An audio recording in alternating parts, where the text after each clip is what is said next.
Дечки, убав цитат има од филозофот Хабард, вели самодовербата не е ништо повеќе отколку верба во сопствената способност да одлучуваш и сопствените одлуки. Гледате колку убав цитат, вика самодовербата не е ништо повеќе отколку верба во сопствената способност да одлучуваш и сопствените одлуки.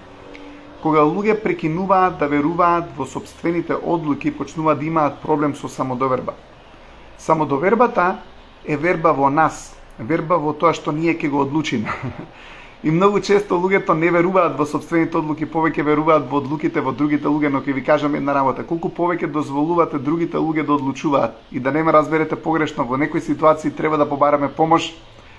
Има многу помудри, попаметни луѓе од нас каде што треба да побараме помош за одлуките со нив. Но не можете цело време да се абстрахирате, што значи да се повлекувате, да се отповикувате од вашето одлучување. Не можете да бегате од вашите одлуки, не можете да бегате од вашите одлучувања во животот, поради тоа што колку повеќе се обидуваш да не донесеш одлука за да не сгрешиш, гледате луѓето не носат одлука за да не сгрешат, и колку повеќе луѓето бегаат од тоа да не сгрешат, толку повеќе обично грешат.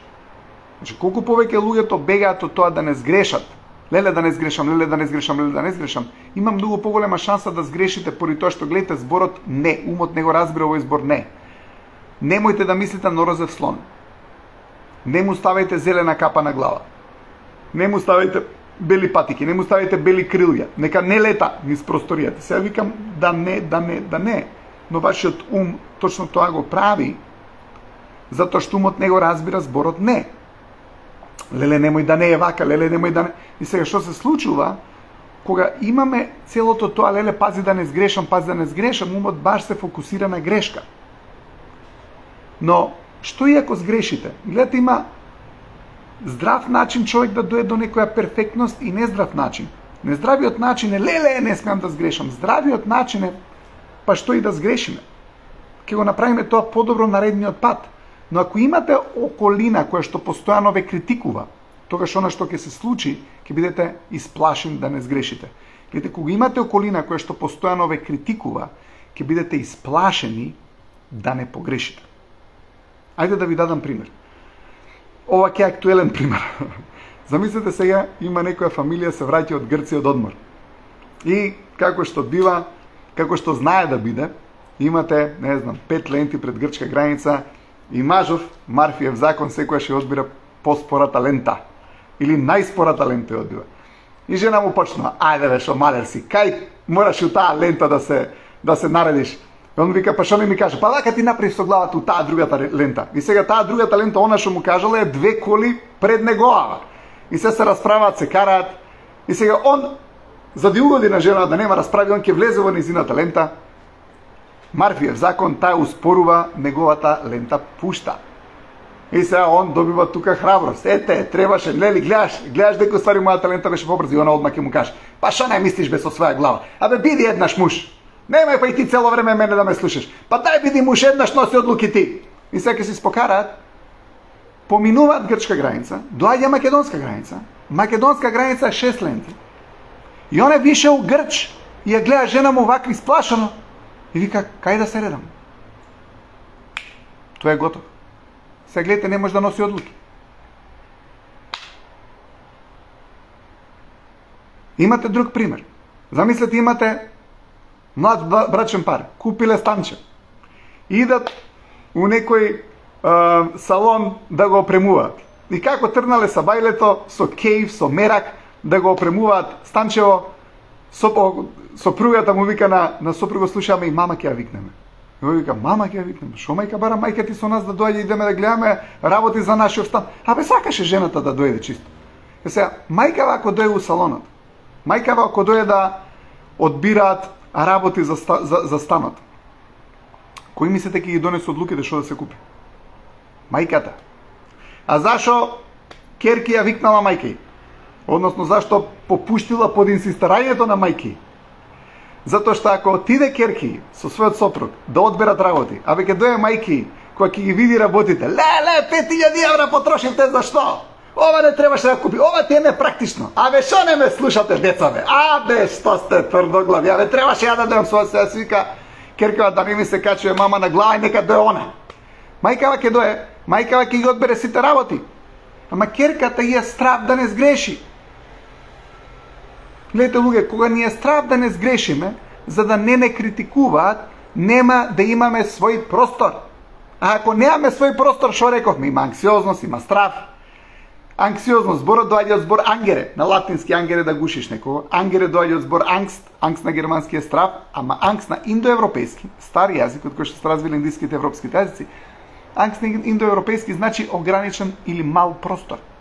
Гледате, анксиозност, страв, депресија, де е надоле, пресија, притисок, исто значи мал простор. Не носење на одлука, што е ако не е мал простор. Не можеш да донесам одлука. Ако не можеш да донесеш одлука, немаш самодоверба, поради тоа што немаш собствен простор. И ако некој друг постојано носи одлуки за тебе, нема да имаш свој простор. Друг пример. Имате некој дечко кој што научен е да не носи одлука, затоа што сите други носели одлука за него, и сега дечково и вика на сестра му или на мајката или на девојката ќе се облече: Дуксеров, добар ми е со патиките? И вика погледнат: не бе, кај се, добри, овој ќе се пресоблече. Абе, не прашувај Дуксеров со патикиве дал ти одат. Прашувај големи работи, ама ако се научиш да прашуваш дал со вилјушка или со лажица да јадеш, нема да имаш свој простор, нема да имаш самодоверба, нема да имаш едноставно твоја енергија и твоја креација, твојот универзум. Затоа што ќе бидеш цело време во универзумот на другите луѓе. Цело време ќе бидеш научен да бидеш воден, и не дека е проблем да бидеш воден, зашто не можеш ти цело време да водиш. Така, имаш еднаш ти водиш, еднаш друг води, еднаш ти водиш, ама оваа ситуација еднаш он води, еднаш он води, еднаш он води, еднаш ти не водиш, еднаш он води, еднаш ти не водиш, еднаш она води, еднаш она води, еднаш ти не водиш, еднаш она води. Во многу ситуации тоа е бракот. Се шал. Имате и други ситуации. Каде шал? Он води, он води, он води, она не води, он води, за промена она не води, за промена она не води, он води. Се шегувам. Гледате, мора човекот да се научи да води, мора човекот да се научи да носи собствени одлуки и мора човек да се научи да биде, затоа што одлуката ве тера да бидете. Затоа што, гледате, најлесно е човек да рече: ја не бивам, затоа што не си експониран. И ако не си експониран, што значи не си играч, остануваш у публиката и у публиката си стануваш мрчатор. Затоа што кога ти си експониран, кога си на виделина, поради тоа што правиш нешто, поради тоа што создаваш нешто, поради тоа што имаш своја визија, поради тоа што имаш своји идеи, поради тоа што имаш твоја цел, ќе видиш играч, ќе те гледаат, ќе те зборат, ќе те критикуваат, ќе си прават сеир со тебе, ама сеирџиите си прават сеир со играчите. Сеирџиите си прават сеир со играчите. Играчот не се занимава со туѓи игри. Играчот добива забава од собствена игра. Играчот добива забава од собствена игра. Публиката добива забава од туѓа игра. Гледате зашто публиката нема храброст да биде играч. Затоа што е напорно да бидеш играч, затоа што е тешко да бидеш играч, затоа што си ранлив, зашто можеш да сгрешиш, затоа што се трудиш, затоа што си во играта на животот, затоа што ги превземаш ризиците на играта на животот. Ама публикава не ќе ризик. Она си е усталена у незината комфорт зона со сите благодети и сите комодитети околу кои што се у комфорт зоната и кои што не омлитавуваат. Надвор од комфорт зоната, надвор од комфорт зоната е идеш некаде да ловиш. Ама луѓето се навикнуваат многу брзо на комфорт зоната. Замислите се, измислувам споредба правам. Порано, кога сме биле во такви времиња каде што не знам, требало да излезе човек од пештерата да лови елен, да лови срна, да лови шо и да е за да се прехрани он и неговата фамилија, тој морал да трча, мора да излегол да лови, морал да научи како да биде појак или побрз од срната или поитар од срната или од кој да е животно што го ловел, за да може да донесе храна. Ама замисли, еден период почнале на него у пештерата да му даваат малку по 2-3 копанчиња. За него пола копанче и за другите по едно копанче, и он вика: бе, добре, ќе се навикнам ја и на пола копанче. И се затоа што му носат на него храна у пештерава, он не мора да лови. Гледате, кога ќе почнат благодетите и комодитетите, тогаш не мораме да бидеме способни и не мораме да правиме нешто. Така, и има многу убави работи кои што се благодети, кои што треба да ни го олеснат животот за да ние излеземе надвор од комфорт зоната на друг начин. Но колку често, знаете, да се деси ситуација каде што со многу благодети кои што ги имаме околу нас, нашите перцепции затапуваат, нашата способност се снемува. Така, едноставно се е во насока на помалку напор. Не, седи дома. Стишеј се. Не мора да креираш енергија за ова, не мора да креираш енергија за она. Зашто комфорт зоната ти ја зима силата, поради тоа што не мора да креираш енергија. Сега, ако се вратиме на примерот што го кажав со пештерскиот човек, тој пред да влезе у комфорт зоната, он морал да биде јак, морал да биде способен, морал да знае брзо да трча, морал да биде прецизен ловец, морал све да знае. Затоа што животот тоа го направил, ама го направил феноменален ловец. Кога почнале да му носат све и му направиле комфорт зоничка, стоно човекот станал неспособен. Поради тоа што све е угодено, се е тука, се е на дофат, не мора човекот да биде, не мора човекот да креира, не мора човекот да создава, не мора човекот ништо да прави. Ја тоа го кажувам кога отидов во Америка да живеам, излегов надвор од комфорт зоната. Морав сам да научам да пеглам, морам сам да научам да готвам, морав едноставно, како викаат стариве на терете ги да мораат и ќе можат. Ама ако не мора, затоа што се е околу него, нема да може. Поради тоа што нема зашто да биде способен. Исто е со целите. Ко човекот не постои голема цел, он не може да го дознае својот потенцијал како битие. Ако човекот секогаш става мала цел, он не го осознава својот голем потенцијал.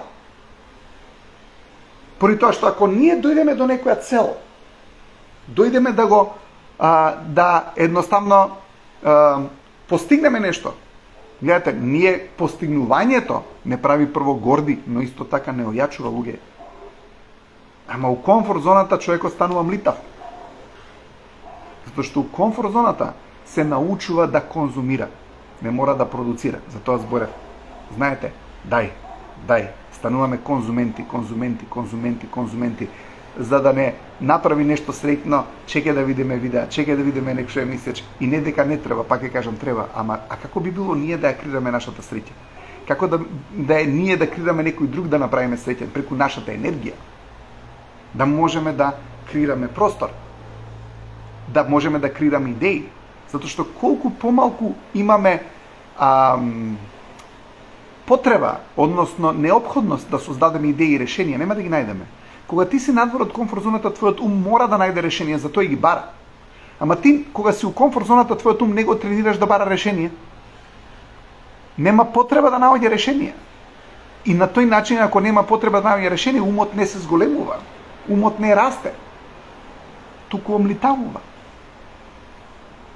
Решението е тоа кое што ние мораме да го најдеме за да дојдеме да бидеме поостроумни, да бидеме подобра душа, да се осознаеме себе си, да ја зголемиме самодовербата, да ја зголемиме сигурност и така натаму. Затоа е многу важно човекот да сака да ја игра играта на животот, да е волен да биде, да е волен да креира, да е волен да ја каже својата животна приказна, да ја напише својата книга. Напише својата книга, мислам, да го прераскаже тоа што он го сака, да има храброст да одлучи што како цел ќе му биде во животот, која мисија ќе одбере. И да има храброст да ја оствари, без разлика што можеби ќе има предизвици, апсолутно. Ама на тој начин он се челичи, на тој начин излага надвор од пештерата и станува феноменален ловец, станува феноменален човек, станува продуховен како битие, поради тоа што мора да осознае за да ги најде решенијата. Затоа што гледате, целта не продуховува поради тоа што ни дава неопходност за да мораме да дојдеме до знаење како да се справиме со предизвиците. Комфорт зоната не затапува. Имајте убава вечер, се гледаме повторно наредната недела. Чао! Ви посакувам убав викенд. Поздрав!